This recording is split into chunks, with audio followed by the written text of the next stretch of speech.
আজকে ইনকিলাব মঞ্চের সঙ্গে বাংলাদেশ এসে দাঁড়িয়েছে। মনে রাখতে হবে, নির্বাচনকে বানচাল করার প্যাকেজ প্রোগ্রামের মধ্য দিয়ে এই দেশকে ভারতীয় আধিপত্যবাদের কররাজ্য বানানোর এই চেষ্টা আমরা কখনো সফল হতে দেব না।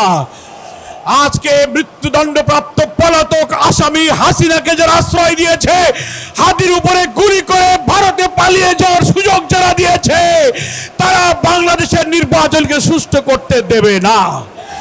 তারা হয়তো ভাবতে পারে আওয়ামী লীগকে ইলেকশনে আনো, ইনক্লুসিভ ইলেকশনের নামে, রিফাইন আওয়ামী লীগের ইলেকশনের নামে টকশোতে সুশীলরা, বুদ্ধিজীবীরা কর্পোরেট হাউসে বসে বসে যে ন্যারেটিভ উৎপাদন করে হাতির দিকে টার্গেট করলেন।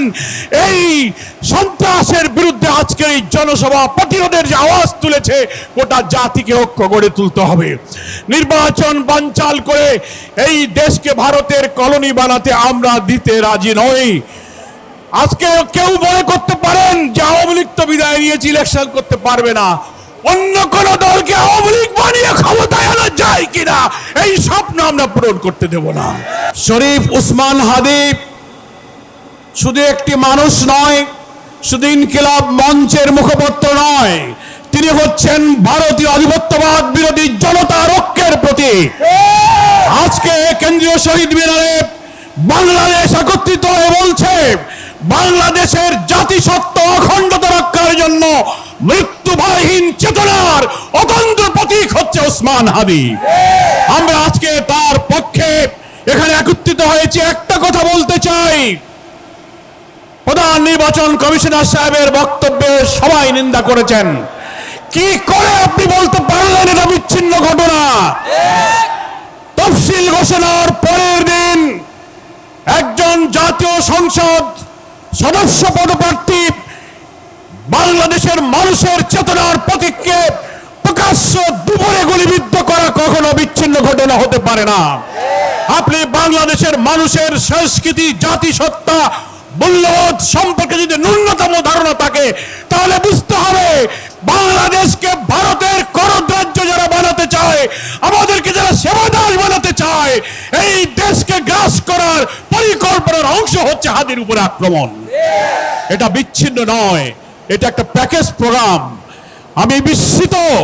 আমি স্বরাষ্ট্রমন্ত্রীকে আজকে বলেছি, গতকালকে বলেছি, ডিজিএফআই, ডিবি, এসবি, এনএসআই হাজার হাজার কোটি টাকার বেতন দিয়ে, রাজস্ব ট্যাক্স খাজনার পয়সায় বেতন নিয়ে স্বাধীনতার 54 বছরে আপনারা মানুষের জাতিসত্তা, জনগণের নিরাপত্তার জন্য একটি গোয়েন্দা তথ্য দিয়েও সাহায্য করতে পারেননি।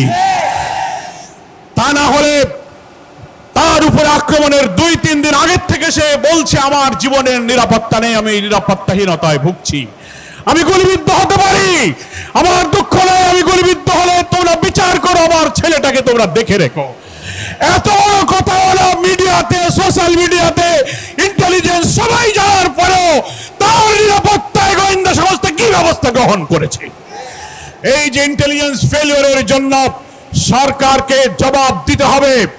আমি এই কথা বলে শেষ করতে চাই, মাননীয় প্রধান উপদেষ্টা, আপনার দায়িত্ব নেবার পর যতগুলো হত্যাকাণ্ড ঘটলো জুলাই এবং ফ্যাসিবাদ বিরোধী আন্দোলনের সাথে আমরা যা ছিলাম, তাদের উপর যে আক্রমণ হলো, আপনি বারবার জাতীয় ঐক্য অটুট রাখতে বলেছেন, জুলাইয়ের চেতনাকে ধরে রাখতে বলেছেন। সেটা তো আমরা করছি, আমরা ঐক্যবদ্ধ। কিন্তু আপনার সরকার ব্যর্থ হয়েছে এই কারণে যে আপনি একটা ফ্যাসিবাদের অস্ত্রধারী ধর্ষকদেরকে গ্রেফতার করতে পারেননি। আমরা আজকে দাবি জানাতে চাই, রাজধানী ঢাকা থেকে বাংলাদেশের গ্রামে গঞ্জে, শহরে, নগরে, বন্দরে, প্রত্যেকটি থানায় আপনার পুলিশ অফিসাররা জানে সশস্ত্র আওয়ামী অস্ত্রধারী কারা, তাদের তালিকা থানায় আছে, অবিলম্বে তাদেরকে গ্রেফতার করুন। আমরা জুলাই যোদ্ধা আমাদের প্রিয় ভাই ওসমান হাদীর আশু আরোগ্য কামনা করি। হায়াতের মালিক আল্লাহর কাছে আমরা মোনাজাত করি, আল্লাহ বাংলাদেশের মানুষের জাতীয় স্বাধীনতা, সার্বভৌমত্ব, আপনাদের আমাদের মূল্যবোধের জন্য আজকে হাদীর সবচেয়ে অনিবার্য প্রয়োজন। আল্লাহ তুমি আমাদের ওসমান হাদীর নেক হায়াত দিয়ে তুমি তাদেরকে আমাদের মাঝে ফিরিয়ে দাও। আজকে ইনকিলাব মঞ্চের সঙ্গে বাংলাদেশ এসে দাঁড়িয়েছে। মনে রাখতে হবে, নির্বাচনকে বানচাল করার প্যাকেজ প্রোগ্রামের মধ্য দিয়ে এই দেশকে ভারতীয় আধিপত্যবাদের কররাজ্য বানানোর এই চেষ্টা আমরা কখনো সফল হতে দেব না। আজকে মৃত্যুদণ্ডপ্রাপ্ত পলাতক আসামি হাসিনাকে যারা আশ্রয় দিয়েছে, হাতির উপরে গুলি করে ভারতে পালিয়ে যাওয়ার সুযোগ যারা দিয়েছে, তারা বাংলাদেশের নির্বাচনকে সুষ্ঠু করতে দেবে না। তারা হয়তো ভাবতে পারে আওয়ামী লীগকে ইলেকশনে আনো, ইনক্লুসিভ ইলেকশনের নামে, রিফাইন আওয়ামী লীগের ইলেকশনের নামে টকশোতে সুশীলরা, বুদ্ধিজীবীরা কর্পোরেট হাউসে বসে বসে যে ন্যারেটিভ উৎপাদন করে হাতির দিকে টার্গেট করলেন। এই সন্ত্রাসের বিরুদ্ধে আজকের এই জনসভা প্রতিরোধের যে আওয়াজ তুলেছে, গোটা জাতিকে ঐক্য গড়ে তুলতে হবে। নির্বাচন বানচাল করে এই দেশকে ভারতের কলোনি বানাতে আমরা দিতে রাজি নই। আজকে কেউ মনে করতে পারেন যে আওয়ামী লীগ তো বিদায় নিয়েছে, ইলেকশন করতে পারবে না। অন্য কোন দলকে আওয়ামী লীগ বানিয়ে ক্ষমতায় আনা যায় কিনা, এই স্বপ্ন আমরা পূরণ করতে দেব না। আজকের এই সন্ধ্যায় ওসমান হাদির জন্য আবারও তার দীর্ঘ হায়াত কামনা করে গোটা জাতিকে ফ্যাসিবাদ বিরোধী সংগ্রামে জাতীয় ঐক্য রূপে দাঁড়িয়ে আসুন আমরা আমাদের জাতিসত্তাকে, অখণ্ডতাকে রক্ষা করি, সেই আহ্বান জানিয়ে বাংলাদেশ জামাত ইসলামীর সংগ্রামী আমির ডাক্তার শফিকুর রহমানের পক্ষ থেকে আজকের এই সমাবেশে সংহতি প্রকাশ করে আমি আমার বক্তব্য শেষ করছি।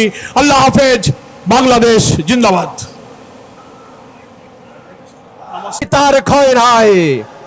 সংগ্রামী উপস্থিতি, আমরা জানি বর্তমান অন্তর্বর্তীকালীন সরকার আওয়ামী লীগের কার্যক্রম নিষিদ্ধ করেছে। জুলাই আন্দোলনের মাধ্যমে এই ফ্যাসিবাদকে আমরা পলায়ন করতে বাধ্য করেছিলাম, কিন্তু আমরা দেখেছি এখনো এই স্বৈরাচারের দোসররা নানা জায়গায় পদায়িত হয়ে আছে। এখনো এই স্বৈরাচারের দোসররা নানা জায়গায় ঘাপটি মেরে বসে আছে। তারা এই জুলাইয়ের স্পিডকে ধ্বংস করে দিয়ে জুলাই অভ্যুত্থানের নেতৃবৃন্দকে নানাভাবে হামলা মামলার শিকার করে বাংলাদেশকে আবারও পুরাতন বন্দোবস্তের দিকে ফিরিয়ে নিয়ে যেতে চায়। আমরা বলতে চাই, আপনারা যদি এরকম আশা ব্যক্ত করেন, সেই আশাকে দুঃস্বপ্নে পরিণত করার জন্য আজকে জাতীয় শহীদ মিনারের দিকে তাকান, জাতীয় শহীদ মিনারের দিকে লক্ষ্য করেন। জুলাইয়ের সেই বর্ষা বিপ্লব আবার শহীদ মিনারে নেমে এসেছে। আমরা আবার ঐক্যবদ্ধ হয়েছি। শরীফ ওসমান হাদি একা নয়, শরীফ ওসমান হাদি আজকে গোটা বাংলাদেশের ঘরে ঘরে তৈরি হয়ে গিয়েছে। অতএব আমরা বলতে চাই, শরীফ ওসমান হাদিকে হত্যার মাধ্যমে আপনারা যদি আবারও ভারতের সেবাদাসে বাংলাদেশকে পরিণত করতে চান, ওসমান হাদিকে হত্যার চেষ্টার মাধ্যমে আপনারা যদি আবারও বাংলাদেশকে গোলামীর রাজ্যে পরিণত করতে চান, বাংলাদেশের মানুষ সেটা হতে দিবে না ইনশাআল্লাহ। সর্বশেষ বলতে চাই, অন্তর্বর্তীকালীন সরকার জুলাই আন্দোলনের রক্তের উপর দাঁড়িয়ে যেই সরকার গঠিত, তারা জুলাই বিপ্লবীদেরকে রক্ষা করতে সম্পূর্ণরূপে ব্যর্থ হয়েছে। এখন আমরা দেখছি স্বরাষ্ট্র উপদেষ্টা 50 লক্ষ টাকা ঘোষণা করেছে এই আসামিদের ধরার জন্য। তাহলে আমরা বলতে চাই, এই কোটি কোটি টাকার প্রশাসন আপনারা কি করেন? আপনারা এই অথর্ব প্রশাসনকে অনতিবিলম্বে পদত্যাগ করে এই শরীফ ওসমান হাদিদের জন্য বাংলাদেশকে মুক্ত করে দিতে হবে। সর্বশেষ বলতে চাই, পীর সাহেব চরমরার নেতৃত্বে সারা বাংলাদেশে শরীফ ওসমান হাদির জন্য মুনাজাত করা হচ্ছে, দোয়া করা হচ্ছে। শরীফ ওসমান হাদি আবার আমাদের মাঝে ফিরে আসবে। শরীফ ওসমান হাদি আবারও বাংলাদেশকে মুক্ত করার জন্য ফ্যাসিবাদের বিরুদ্ধে রাজপথে সাহসী কণ্ঠস্বরে ভূমিকা পালন করবে। আমরা বলতে চাই, শরীফ ওসমান হাদির নেতৃত্বে বাংলাদেশের কালচারাল ফ্যাসিজমকে কবর রচনা করে বাংলাদেশের অরিজিনাল শান্তি এবং মুক্তি নিশ্চিত করা হবে ইনশাআল্লাহ। প্রিয় সংগ্রামী বন্ধুগণ, আজকের এই প্রোগ্রামে বিভিন্ন রাজনৈতিক দল থেকে অসংখ্য নেতা এবং কর্মীরা উপস্থিত হয়েছেন। আপনারা ইতিমধ্যেই খেয়াল করেছেন যে আমরা যারা ছাত্র রয়েছি বা মাত্র শিক্ষা জীবন শেষ করেছি, আজকের এই বক্তব্য তাদেরকেই বেশি সুযোগ দেয়া হচ্ছে। এর পিছনে অন্যতম কারণ হচ্ছে আমরা আমাদের যারা মুরব্বী রয়েছে তাদেরকে বার্তা দিতে চাই যে আমরা কোন স্পিরিট ধারণ করি। আমরা কি সেই আগের স্পিরিট নিয়ে বসে আছি, নাকি আমরা নতুন বাংলাদেশের স্বপ্ন দেখি? প্রিয় সংগ্রামী বন্ধুগণ, এই মুহূর্তে বক্তব্য রাখার জন্য অনুরোধ করছি রাজশাহী বিশ্ববিদ্যালয় কেন্দ্রীয় ছাত্র সংসদের জিএস সালাউদ্দিন আম্মারকে বক্তব্য রাখার জন্য অনুরোধ করছি।